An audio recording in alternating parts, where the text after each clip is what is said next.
So at the back of the room, we have the two washrooms. Ladies on the left, gentlemen's on the right. There is the third washroom. It's kind of hiding downstairs. You find it, you can use it. If you don't find it, too bad. The exit and the entrance is the same thing. So if this place erupts in flames, that's where you go. Please try to do it in a calm fashion. Maybe just don't start the fire. Other than that, I just want to thank everybody for being here. It's clear my mom has touched a lot of hearts. A lot.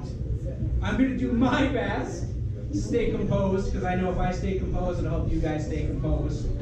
And we are here to celebrate her life. So when you come up to share stories, share the beautiful stories. Share the best memories that you have. And share it with an open heart. And don't worry about anybody's perspective or judgment on that story. Because she had a lot of impact on a lot of lives in a lot of different ways. From some funny, satirical, silly things to some very personal, intimate conversations. So feel free to share any of those moments. I'm going to try to get through this first part. So I want to start this with a very challenging story. It's basically her last moments of life.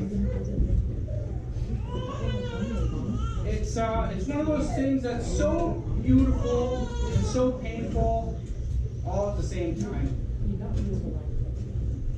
She was admitted into the hospital on April 17th, and there's a lot of questions. We really didn't know what was going on, and it seemed like nobody really had a solution. But we were there every day to see her, my sisters and I. Some friends, very close friends of the family, were there to help, because some of those nurses didn't do the best job. So I'm glad we had some close friends and family that showed up to support a lot of those things. Thank you, Candace. I was on my way to work. It was about 8 o'clock in the morning. My sister Mandy called me, and she went through a traumatic early experience of seeing my mom in panic, being rushed to the ICU. It's a moment and a memory that only really she gets to have. So I hope she holds that in a blessing, as painful as it is. I hope she can hold that and cherish it. Hey, Danny. When we all got there, which was pretty quick after that, they had her all set up in the ICU. And basically they just told us that there were no options, and that we just had to enjoy the last moments that we got to spend with her. Which is very hard, but getting a phone call and having an opportunity to be there is truly a blessing. I literally got to hold her hand while she passed. There's also a beautiful song playing with my nephew Cairo, without having any knowledge that the song that he wrote a few months prior was going to be able to have that impact in that moment. I just lost my sentence structure there. Basically, we had her disconnected from the machines, and it was just waiting for time to take its course. There were some jokes, there was some laughter, there were some beautiful moments, just stories shared. A lot of people showed up. I didn't expect to have a room full of people. One of the nurses was sweet enough to bring us some Tim Hortons. I requested the cake. She refused. But, you know, having some coffee and tea and cookies for your last meal wasn't such a bad thing either. Anyway, the song will be played for us all later on in the day. I'll kind of walk us through like how today's going to flow. But the song is called Life's Opera. And we played it twice. And the second time through, right at the last verse, is when her heart stopped. And we stayed there. It's really hard to leave the room. It's very hard to leave the room. Well, we did. And as a team, we've been managing things, and we decided to wait so that so many of you could be here. So thank you all for being here, truly. Some of you I don't even recognize. That's how far my mom's reach truly was. From her work friends to her bowling friends, to just the people who maybe met her once or twice but understood her impact was worth celebrating. So thank you so much, everyone, for being here. Thanks for those of you that took the time to travel across the country to be here. It means a lot. It really does. Okay, I'm going to share now a happy story. Started you guys off with the sad stuff. I'm going to share you guys one of the coolest stories that I have of my mom. Knowing that she was always in my corner, and she was always cheering me on, and she was really always pushing to see her kids happy. She truly was an amazing mom. She went through a lot of challenges, but she always managed to stay composed, to stay strong. And, hi, Tala. Do you want to come talk? She always managed to just stay so damn strong through everything that went on. And she put up with our teenage angst with such grace somehow. And definitely my sisters and I put her through some challenges.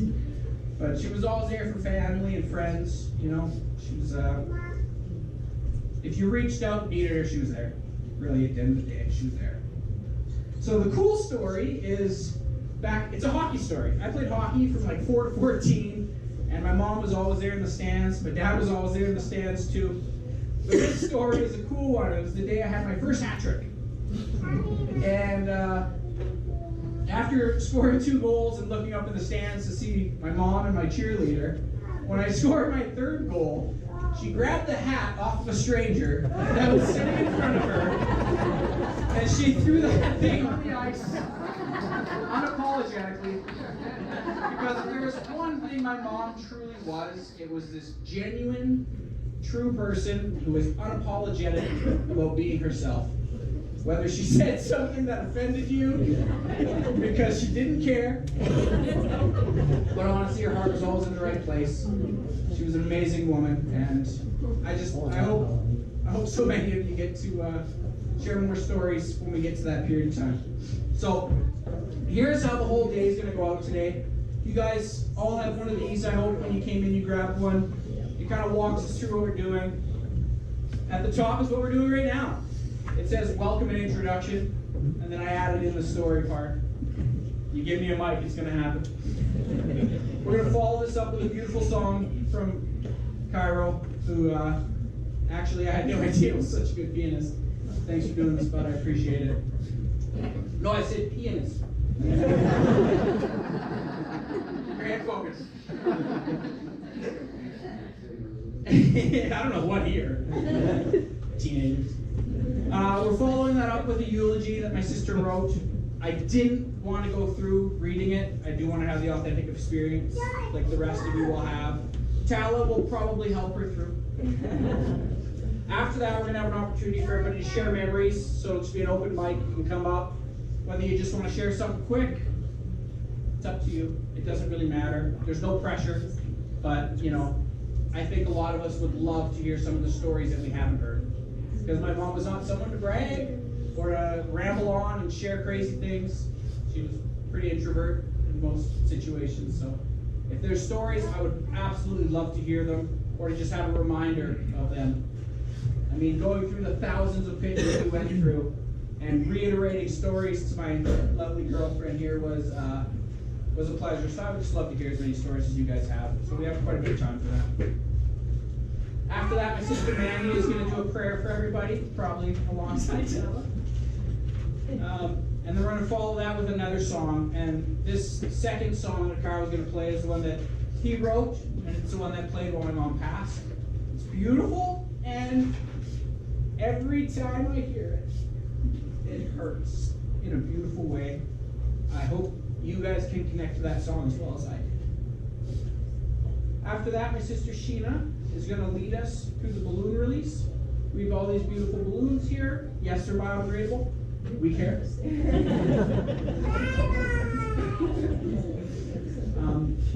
And then after that, I'll come up to the mic one last time, and then we'll start the reception.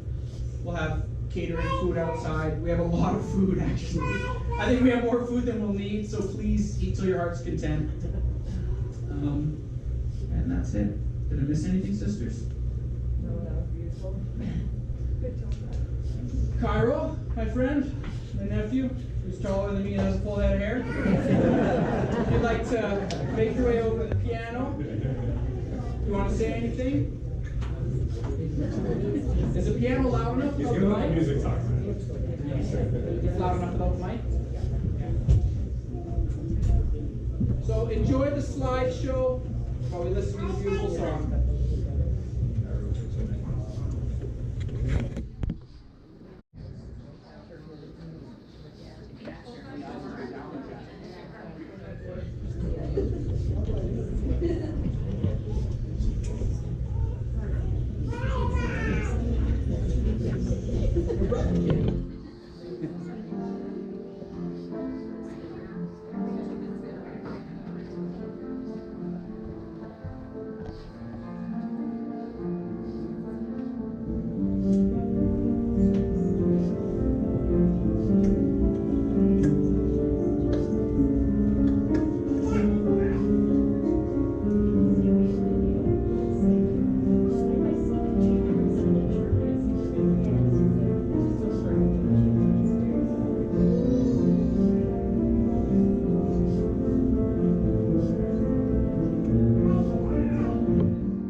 Thank you, Conroe. That was beautiful. It made my dad cry. Next up, we have Mandy, who's going to share her eulogy. Just do your best to stay composed, you guys.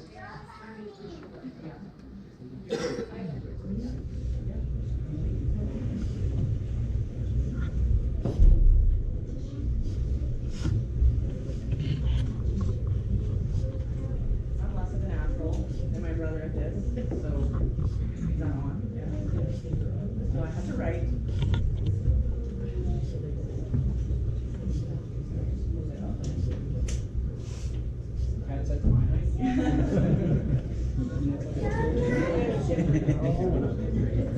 Hello. Good afternoon, everyone. Thank you all for being here. Today we gather to celebrate and remember the life of an extraordinary woman. My mother, Sandy McKiernan. A woman whose quiet strength, unwavering love, and fierce spirit left an indelible mark on everyone she touched. Born the sixth of 9 children to Sidney McKiernan and Rita Lonis McKiernan, Mom was raised in the lively chaos of a big family in Verdun, Montreal. Amid the noise and bustle, she carved out her own unique path, especially as a standout athlete. in her teen years. At Verdun High, she excelled in track and field, basketball, floor hockey, and badminton, ultimately winning the girls' aggregate cup in 1977 as the school's top female athlete. That sense of movement, competition, and joy in physical activity was a vibrant part of her youth, and she took great pride in those early accomplishments.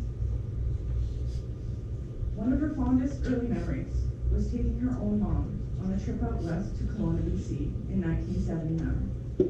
It was a special holiday, one she was so excited about. They arrived just in time for the regatta, enjoying the parade and making joyful memories. On their way home, they stopped in Calgary to visit her sister Maggie's newborn daughter, Barbara Ann.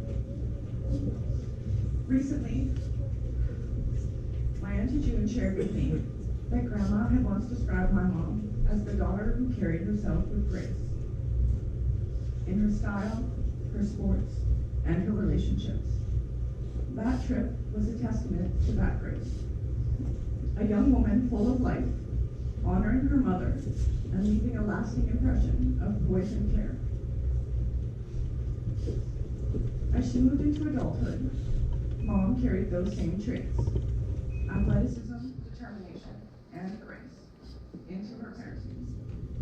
She was never far from a hockey rink, fiercely supporting my younger brother on the ice.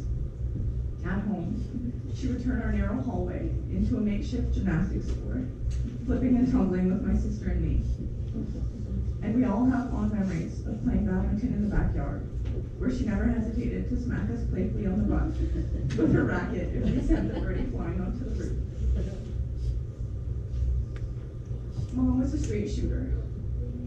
She didn't mince words, didn't hide behind fluff. And if you asked for her opinion, you better be ready to hear the truth. That was one of her greatest strengths. Her clarity, her directness, and her clever wit that often surprised those who underestimated her quiet nature. She also loved oldies music, those timeless hits, and would sing along to many of them with joy and familiarity. But beyond all her unique traits, Mom was a woman who deeply valued family. I know this not just because she said it, but because she lived it. When life threw her one of its toughest challenges, she packed us up and moved us across the country to make sure we stayed together. And even after all that, when my father found recovery, she welcomed him back. Not because it was easy, but because she believed in healing and unity. She raised 3 children, just 2 years apart, in the heart of the 1980s. Long before the days of smartphones and flexible work-from-home jobs, she did it with grit, strength, and unwavering devotion.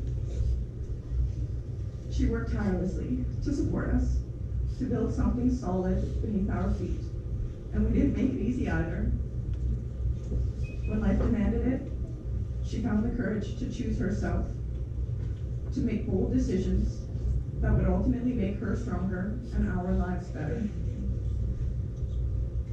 She did find love again, because truly, a woman like my mom was easy to fall in love with.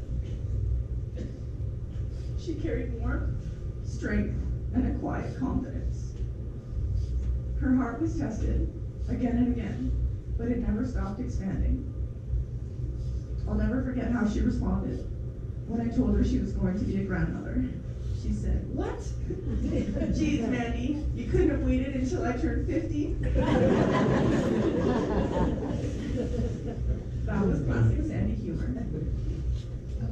Right after the birth of my son, Cairo, at just 49 years old, she stepped in to help raise him. During that time, she was going through her own heartbreak and had come to live with me briefly. In the midst of her pain, she recognized mine. And without hesitation, she rose to meet the moment. Soon after, she bought her childhood rental and turned it into a forever home, a place of comfort and grounding for us all. For the first 5 years of Cairo's life, she was there, day in and day out, steady, strong, steady, and loving. Her support allowed me to grow into the parent I needed to become. And in more recent years, She extended that same unwavering love and support to my sister, walking alongside her since the birth of her son Jermaine 4 years ago. Mom opened her home, her sanctuary, to each of us when life knocked us down. Through all her struggles, she never burdened us with her pain. Her advice was simple, practical, often just a few words, but always spot on. This too shall pass, she would remind me. And somehow, even in the darkest moments, that truth was enough to keep going. She never asked for help, never complained, rarely let people see the depth of her struggles. She was stoic, a quiet warrior who carried more than we'll probably ever know. My mom knew, as many of us come to learn, how easy it is to become a creature of habit. We all fall into patterns that are hard to break. Especially as mothers, we tend to prioritize our children above ourselves. But last August, she made the brave decision to embrace a healthier life, not only for herself, but for her children and grandchildren. It was one of the most courageous and quietly powerful choices she ever made. We were so proud of her. Her tenacity and her deep desire to be fully present for the people she loved most carried her through. In the last decade of her life, she opened her heart once more to love, with a man who had quietly adored her from afar for many years. They were sweet together, a second chance kind of love. And when she lost him this past February, I saw a pain in her that words couldn't express. Still, she tried, she grieved, she did her best to practice self-care. She looked forward to retirement, to finally putting herself first. We were all so excited for her to enter this next season of joy and rest. None of us could have foreseen how quickly life would change. On April 30th, her journey here came to an end. In her final weeks, she fought with incredible strength, hoping against hope that her body would recover, that she'd finally get her time. And even then, even in her hospital bed, she cracked jokes. Her humor never left her. Her spirit remained fiery and fierce to the end. As I gave her one final kiss, I couldn't help but say, "Geez, Mom, you couldn't have waited until I turned 40. She would have appreciated the 15-year callback. My siblings and I believed so deeply that her will would overcome her illness. But God had another plan. He saw her tired body. He knew the burden she had carried, and in His mercy, He called her home. Not to the retirement she dreamed of, but to the rest and peace she truly deserved. Mom, you were a rock, a truth teller, a shelter in the storm. You worked, you fought, you loved, and you did it all with a quiet strength that left a permanent mark on everyone who knew you. You may have left this world, but your legacy, your love, lives on in us all. In every act of courage, in every joke cracked at just the right moment, in every quiet strength we find when we need it most. We love you, we miss you, and we thank you for everything.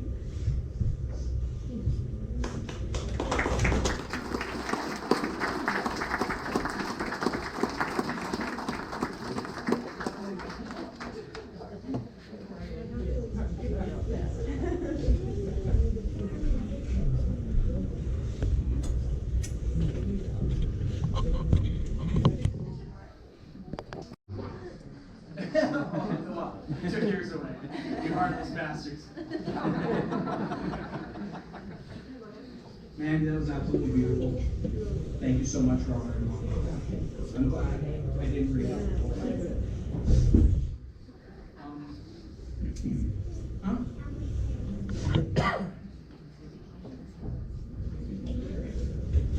I'm going to share a story Mandy touched on it briefly. about a gentleman named Larry, who was the man that was in her life, the last man in her life. This is actually a story that he kind of told me, because he loved telling stories. And I got little fragments of this story that I put together over time. So I may just be lying to you, but we're going to pretend it was all true. Larry and my mom loved bowling. That was where they met. And that was their favorite thing to do together, other than cook and barbecue and drink beer and watch sports. But most of the time, they looked forward to going bowling. And I didn't know this, but when my mom used to bowl way back, when she was still married to my daddy-o, there was a man named Larry. And he had the hots for my mom.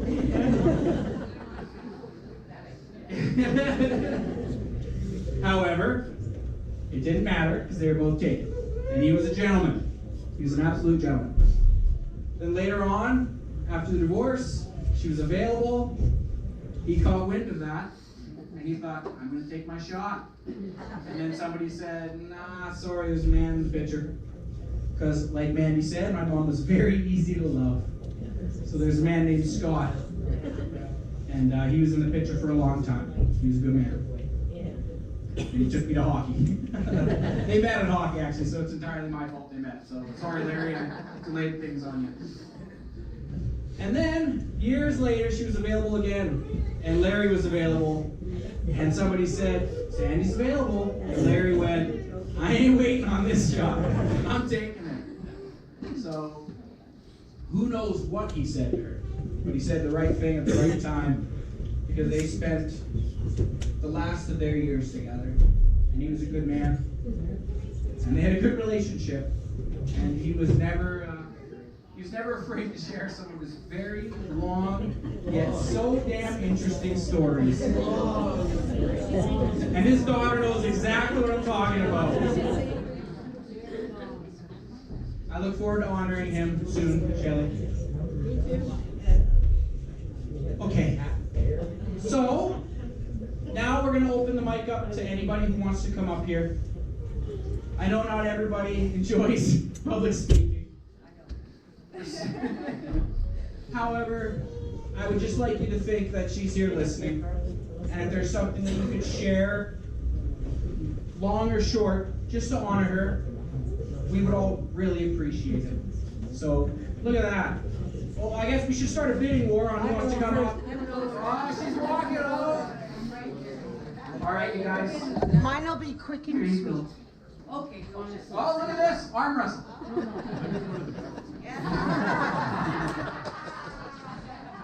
This is on behalf of someone that isn't here today. On behalf of Jim, I know how much his sister Sandy meant to him, and he's not here. So I just want to express that he is, but he can't be. And that's it.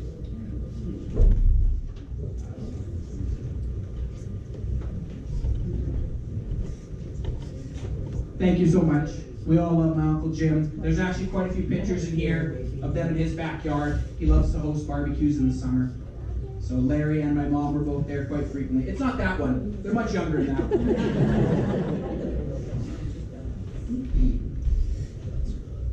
Hello, my name's Marty Bast. Up? Yeah. Hi, Margie. Hi, Marty. Hi, Marty. I met Sandy at work, first day, November 1997. And she picked me out of the crowd because she's just Sandy. And she knew how to make me laugh, and she knew how to tease, and she did practical jokes all the time. But from that day, very first day, we were confident, we were buddies, we were really good friends. My saddest is that I have such deep regrets, and my regrets are huge. I can't really get over the sadness right now, and I wish I had told her every single day how important she was to so many people, especially to me. how smart she was in her industry, in figuring out the systems and how to fix everyone's problems. Sandy fixed many of mine, as well as my co-workers' messes. Yeah. What? Yeah. She never complained to us about it. Okay. What would take me a day would take Sandy an hour or less. She would first say to us, however, "Well, what'd you do that for?" "Didn't I tell you you're not supposed to do that last time?" All in jest, but great teacher. Sandy's a great teacher. And the way she made the systems move was, she would just explain it so easily. But I would not have wanted her to train because she would have scared the shit right out of me. She was tiny but mighty. My nickname for her was the Montreal biker chick. I knew her well. And she swore in French. I love practical jokes. So speaking of her bilingual ability, 3 months after I started, Joan started. And we found out that the two ladies grew up communities apart, one in Verdun and one in LaSalle. So she would tell me what she was saying. And as I started to manage Sandy, it's like, "Sandy, can't say that." And Joan would say, "Nobody else knows what it means." Also, during our lunches, you would find these two talking about spruce beer, Barbie Barnes barbecue sauce, and some candy I don't even know about. The other three things that we had in common, we all came from very large families. I'm from 12, Sandy was from 8. And we understood a lot about the hand-me-downs and trying to get a word in edgewise and everything else. And we knew that our parents did the best they could with what they had. But Sandy and I also felt that our siblings actually had more to do with our growing up than our parents did. And she loved her siblings. And didn't think I could get that much out of Sandy, hey? But I did.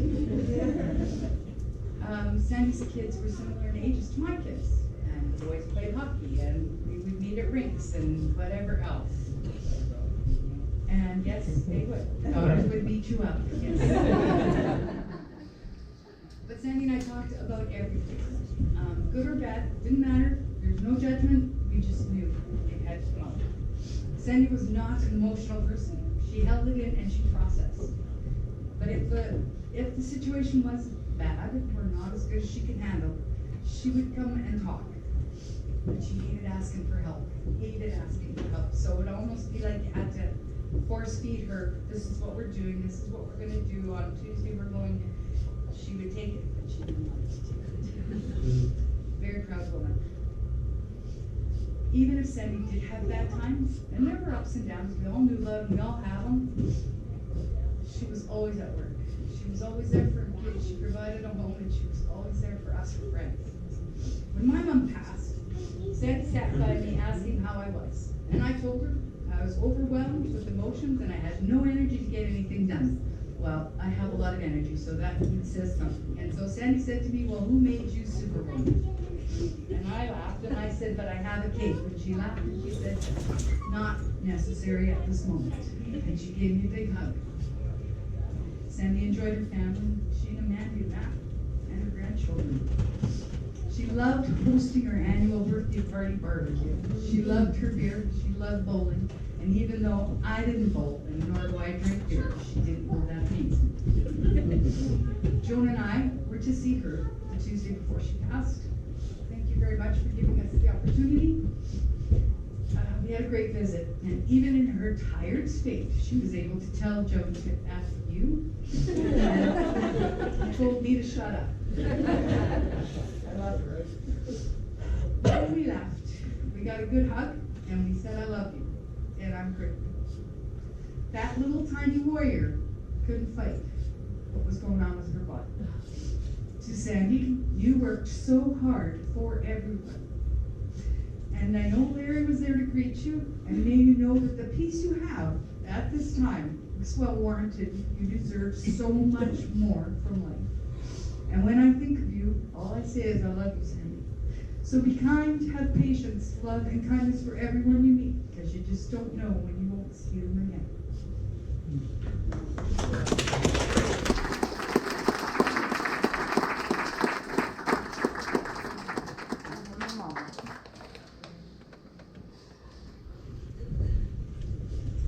you just coming back from the washroom? Or?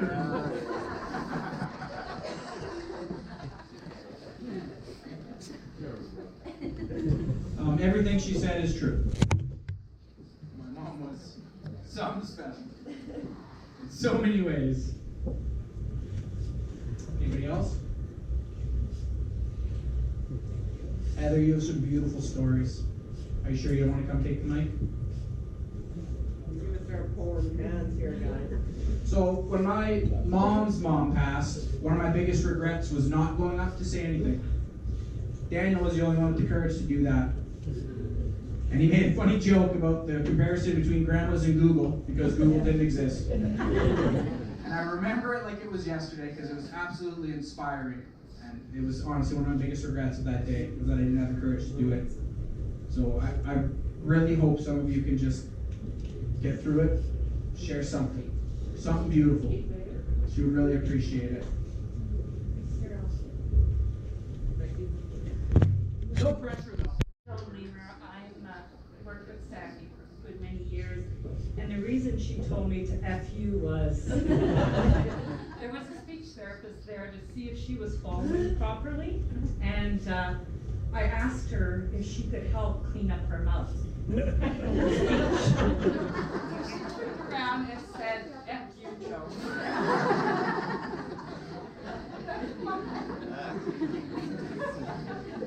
Didn't work. Oh, that's so true. My mom was absolutely hilarious. Even laying there weak, just pulling energy. She would basically pull up enough energy just to swear at you.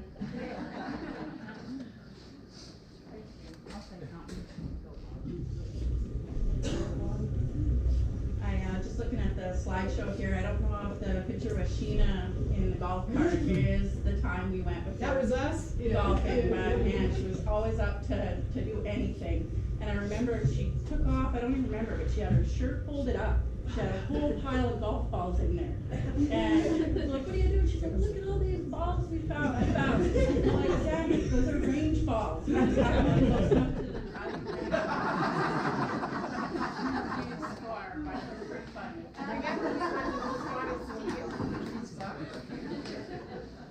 Talking about golf ball lottery that day. Heather is one of my mom's longest best friends, so I'm so glad that I encouraged you. I'm sorry. Hi, Heather. Sandy was a staple in my life for about 32 years. And yeah, she called me. I was living in Whitehorn, Calgary, and she called me because her Stephen and her were engaged and they were getting married, but in my house. So I asked her, well, what about my what? She said, your furniture, don't worry about nothing. We got it covered. Your furniture's getting moved out. I said, what? So, okay, you know what? I love her and I love Stephen. And I said, all right, let's do this party. We did the party. It was the most wonderful evening. She danced, and she was so young. And we danced, and we danced. I swear we danced till 6 in the morning. And, you know, she doesn't mess around, and I'm really happy to hear that she doesn't mess around because I was hoping I wasn't the only one that she had an attitude. I'll tell you just a quick story about Sandy. We all know that Sandy was tiny. She was a tiny lady. But she definitely had a spark, and I don't know what it was when I would pick her up 4 times a month for her grocery run, and her Dollarama run, and her liquor store run. Well, we went into the Dollarama, and there was a girl in there, and Sandy was not feeling well at this time. I had noticed this. It was about a week before she passed. In the store, the Dollarama, the lady was in our way. And anyways, for some reason, she started speaking to me. And Sandy, I don't know why, telling us her life story. She looked at Sandy, who was holding on to the cart, and she said, this must be your mom.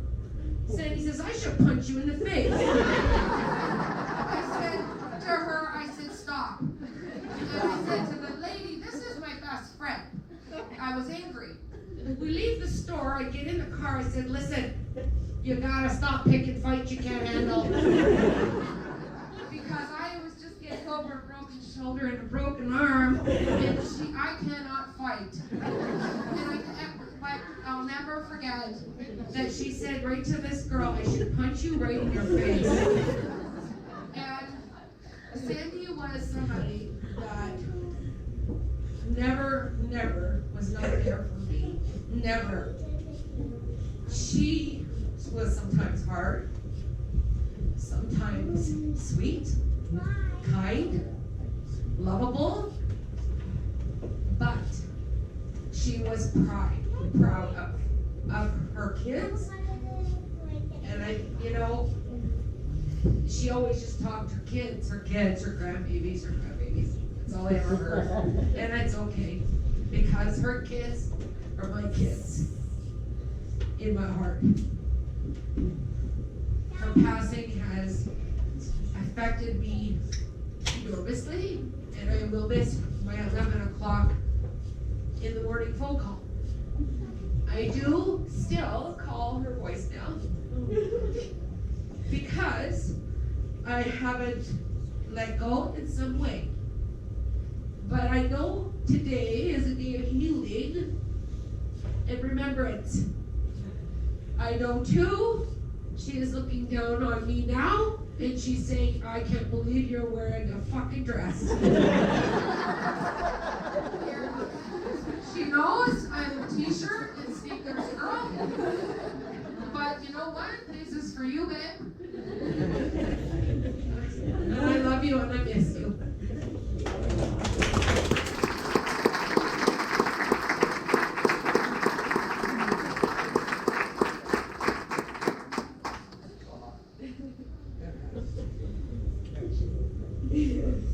The truth is, my mom was never very formal, and we could have all showed up in house coats and slippers. She would have been fine with that. No, actually, that's probably why we didn't bother putting a dress code on the RSVP. Because most of you texted me this morning and said, what am I supposed to wear? I don't know. Well, she would have been okay. Is there anybody else who'd like to come up? Okay.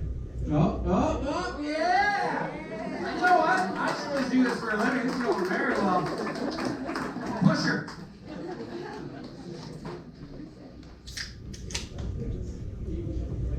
Hello, everyone. Yeah, I got to see my auntie. I got to see my auntie right before she passed. It was a few days before, and she was cracking jokes and giving the nurses a hard time. I want 2 blankets. Bring me 1 blanket. I want that blanket to be warm when it comes. Keep bringing it to me cold. She was just.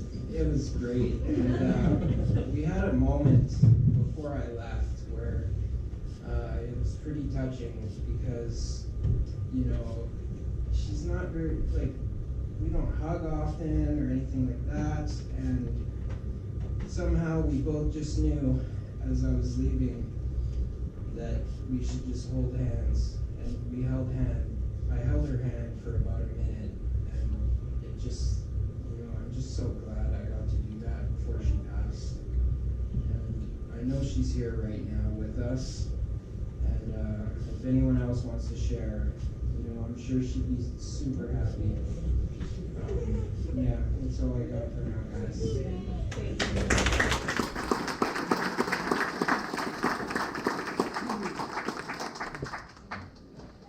So I actually saw her later that day, Daniel. So I was working. and one evening, and she said to me that you look really good and that she was so happy to see you. My mom basically had to put up with Daniel and I. It was my mom babysitting us because my Auntie Marion said she wouldn't put up with the 2 of us shitheads together. And then my Auntie June would be watching us, but I mean, this is Super Nintendo days, so it was basically, hey, it's warm outside, get your ass outside, go ride your bikes, come home, and the street lights turn back on. So something Kyra will never experience. Anybody else before we move forward? Yeah. Big Brother's coming up. Your way. Your way, sir. This is her oldest brother. You couldn't tell. So handsome. Hi, I'm, like Matt said, the big brother. I was an only child, but just for a year. And my brothers and sisters came along. I was out of the house by the off school when I was about 17, so I didn't have a long time with them. But we as a close family always kept together. Just wanted to say that I was so happy that I was here last November. Both Larry and Sandy were there. We spent some great times. I just love her so much. I miss her. But she's there. She did a lot for me as a big brother as well. She beaten up friends because I was a little guy. Anyway, Sandy, I miss you a lot. Really, really. And you think me of your brother.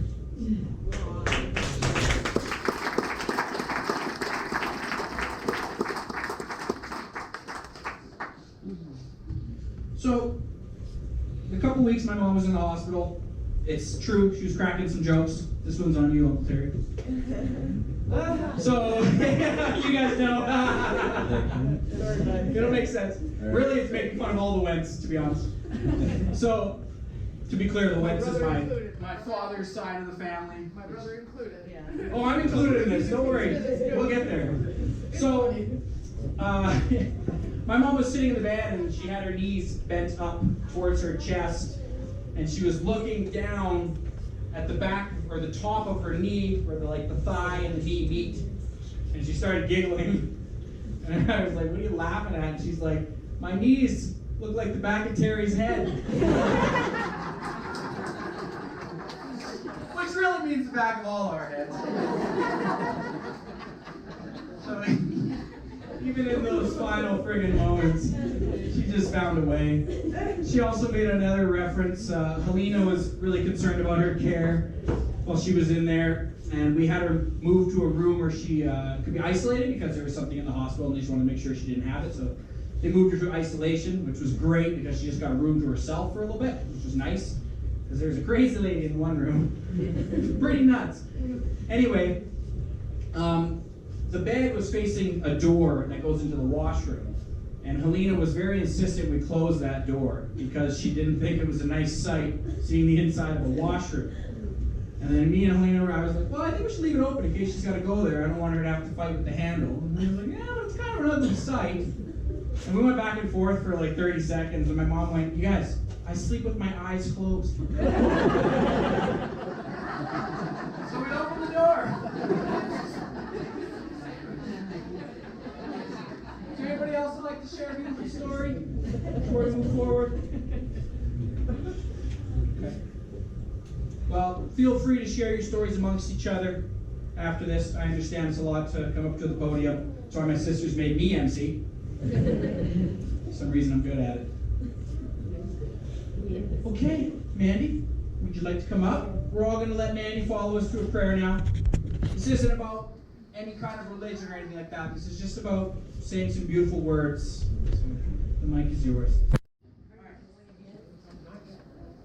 As we carry Mom's love forward, I find comfort in believing that her essence was not confined to her body in her final days. Her spirit, so full of warmth, strength, humor, and love, was already expanding, touching the infinite and joining the universal light we all share.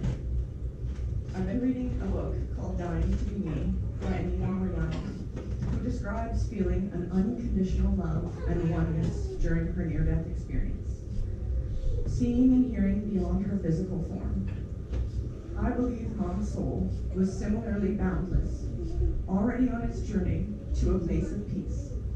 To honor her, I'd like to share 2 readings that reflect this truth and a prayer for her soul's journey. From the Gospel of Mary Magdalene, Mary says, "The Savior said, 'The Son of Man is within you. Follow that light, and you will find rest in the place of peace.'" And from the New Testament, John 14, verses 2 to 3. Jesus says, My Father's house has many rooms. If that were not so, would I have told you that I am going there to prepare a place for you? And if I go and prepare a place for you, I will come back and take you to be with me. Take you to be with me, that you also may be where I am. Let us now pray. Source of all light, eternal essence of love, we gather to celebrate the radiant life of Sandra Elizabeth McKiernan. Her warmth lit up our lives, her strength lifted us, her humor sparked joy, and her love bound us together. We believe her spirit in its final days was not confined, but boundless, expanding into the infinite, connected to all that is. Guide her soul on its sacred journey. Surround her with the light of 1,000 suns. Let her rest in the embrace of unconditional love, free from all earthly limits, at home in the vastness of your divine presence. We give thanks for her life, her laughter, and the love she shared. May her essence continue to shine, a guiding star for us all, reminding us to live with kindness, courage, and connection. With open hearts, we release her to your eternal light, knowing she is forever part of the all, forever with us. Amen. Amen.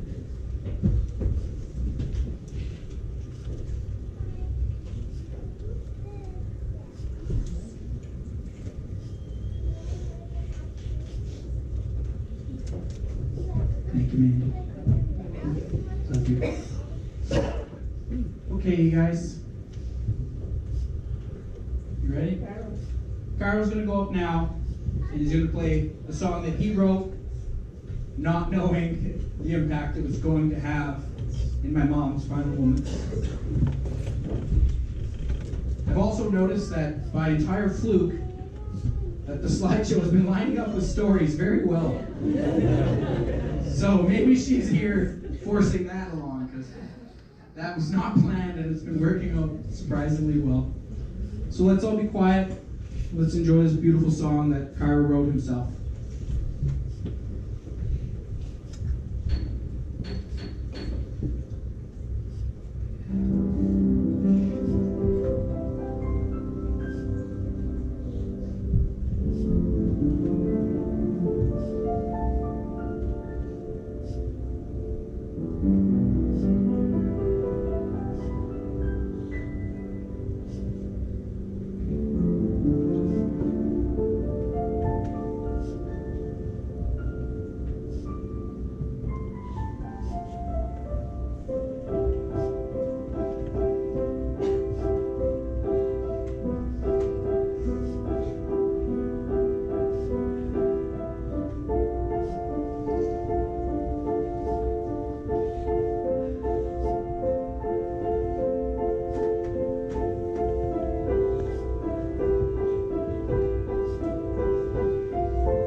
Thank you, Cairo. That was beautiful.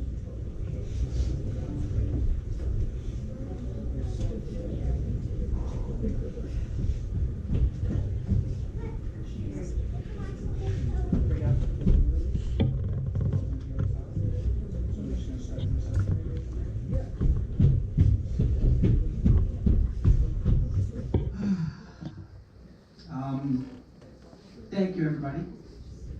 I hope that song hit you like it hit us. It's called Life's Opera. And for those of you that are musically inclined, which I'm not, but some of you I showed this song to in the past, and said it was absolutely beautiful. And it really, every time you listen to it, it hits a little different. I don't know how you wrote that, man. It's beautiful. It's beautiful. The next thing here in our itinerary is the balloon release.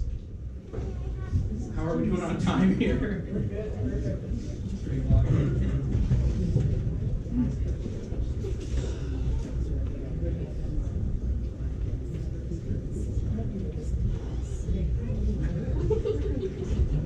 Okay. Let's try to remain composed. All right, everybody, let's go outside. Let's get some sunshine. We're gonna bring these balloons out.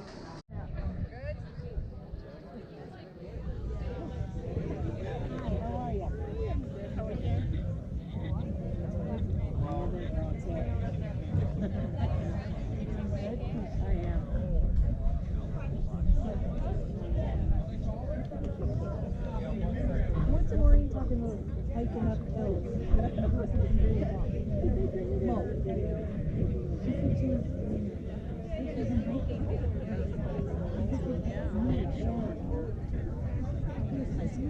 No. She just went on a recent hike. Oh, you look like I'm not going to ask. Oh, I can't get out of the car. Oh, I don't even read that. I gotta go. Even if I like your hair. Even if I roll, I slip it. Oh, I know. I can do the roll, but I can't do it. Like, if it was an emergency, I gotta stop on it. Like, you go to the park with the dog, and you say, oh, that, sit here and we'll just chat. You got a downward wind, eh? No.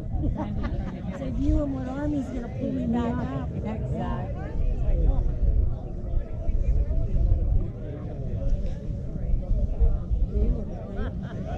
He's feeling good. He's been sick. He had diverticulitis. And they had to put a bag on him. We're talking about a whole year. Oh, good. Yeah. I can't. I'm deaf. Okay, good. He's here. Can't see a thing. Okay, now he's going blind too. He's fine. Yeah, I'm gonna put him down. I heard that.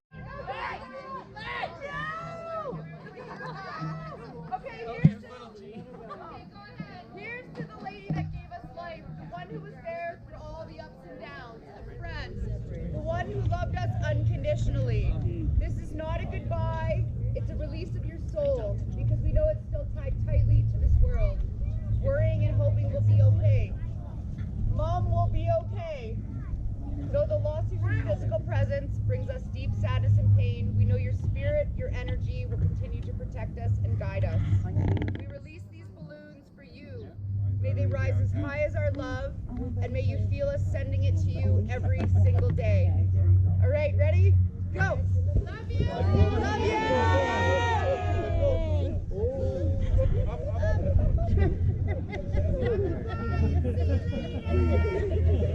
Not a goodbye! Not too soon!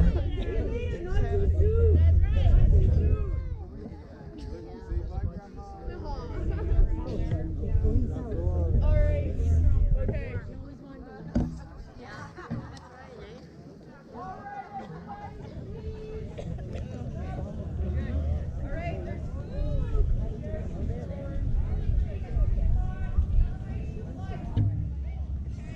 There's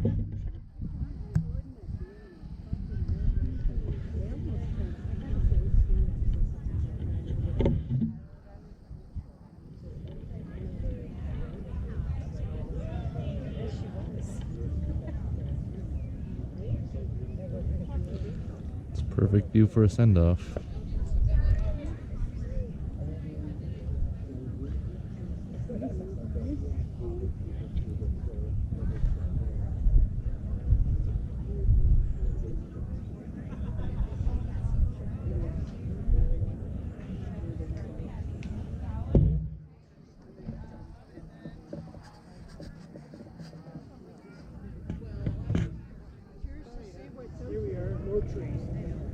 But there's a little bit of water.